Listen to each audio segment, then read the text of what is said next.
আসসালামু আলাইকুম, আপনাদের স্বাগত জানাই শিখি পালন 360-র নতুন একটি এপিসোডে। বর্তমানে যেহেতু শীতের মৌসুম, এই শীতের মৌসুমে লাভবার্ড পাখির হজম ক্ষমতা বা হজম শক্তি আগের তুলনায় কিছুটা কম থাকে। তাই শুধু শীতের মৌসুমই নয়, বরং লাভবার্ড পাখির জন্য এমন কিছু খাবার রয়েছে যা সব মৌসুমে আপনি পাখির জন্য অ্যাভয়েড করতে হবে।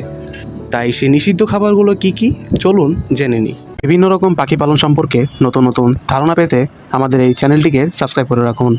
নাম্বার 1, আমরা অনেকেই পাখিকে ডাল, গম, ভুট্টা সিদ্ধ করে খেতে দিই, কিন্তু পাখির জন্য এই ডাল, গম, ভুট্টা জাতীয় কাঁচা খাবারগুলো পাখির জন্য মোটেই নিরাপদ নয়।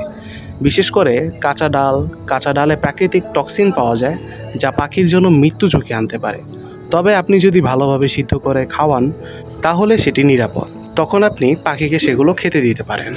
আমি আপনাদের মনে করিয়ে দিই, ভিডিওটি যেহেতু প্রত্যেকটা পয়েন্ট গুরুত্বপূর্ণ, তাই নিষিদ্ধ খাবারগুলো প্রত্যেকটি পয়েন্ট স্কিপ না করে সম্পূর্ণ দেখুন।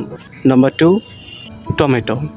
টমেটো হিসেবে আপনার পাখিকে লাল দেখে একটি পাকা টমেটো লাভবার্ড পাখিকে খেতে দিতে পারেন, কিন্তু ভুল করেও কাঁচা টমেটো দেবেন না, কারণ কাঁচা টমেটোতে পাখির জন্য রয়েছে অ্যাসিডিক অ্যাসিড, যা পাখির জন্য ক্ষতিকারক সাধন করতে পারে এবং পেটের বিষক্রিয়ায় পাখি মারা পর্যন্ত যেতে পারে।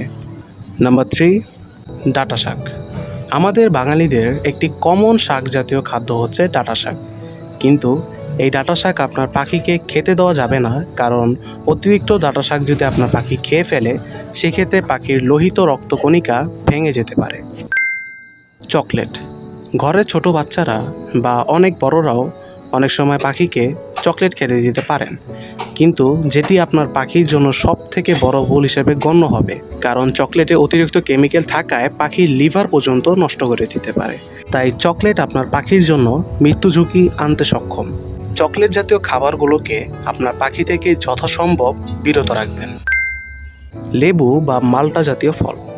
বিশেষ করে শীতের সময়টিতে অতিরিক্ত লেবু বা মাল্টা জাতীয় ফল পাখিকে খাওয়ালে পাখির হাইপোথার্মিয়া পর্যন্ত হতে পারে। মাটির নিচে হয়েছে এমন কোনো ধরনের শাকসবজি বা ফলমূল পাখিকে কখনোই খেতে দিবেন না, কারণ এই সমস্ত খাবারগুলো পাখির জন্য গ্রহণযোগ্য নয়, যেমন পেঁয়াজ, রসুন বা পেঁয়াজ রসুনের পাতা। ফলের বীজ। পাখিকে যখন আমরা ফল খেতে দিই তখন আমাদের উক্ত ফল থেকে বীজ সরিয়ে নিতে হবে, কারণ ফলের বীজে রয়েছে সায়ানাইড জাতীয় বিষক্রিয়া, যা পাখির হজম ও শ্বাসনালীতে গিয়ে সমস্যা ঘটাতে পারে। দুগ্ধ জাতীয় খাবার। মানব শরীরে ল্যাকটোজ হজম করার ক্ষমতা থাকলেও পাখির শরীরে ল্যাকটোজ ভাঙার মতো কোনো ধরনের এনজাইম নেই, যার জন্য এই ধরনের খাবার মোটেই পাখির জন্য গ্রহণযোগ্য হবে না। আজকের ভিডিওটি এই পর্যন্তই। আশা করি ভিডিওটি আপনার কাছে ভালো লেগেছে।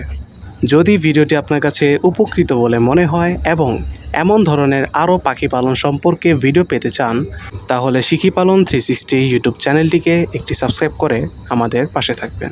আল্লাহ হাফেজ।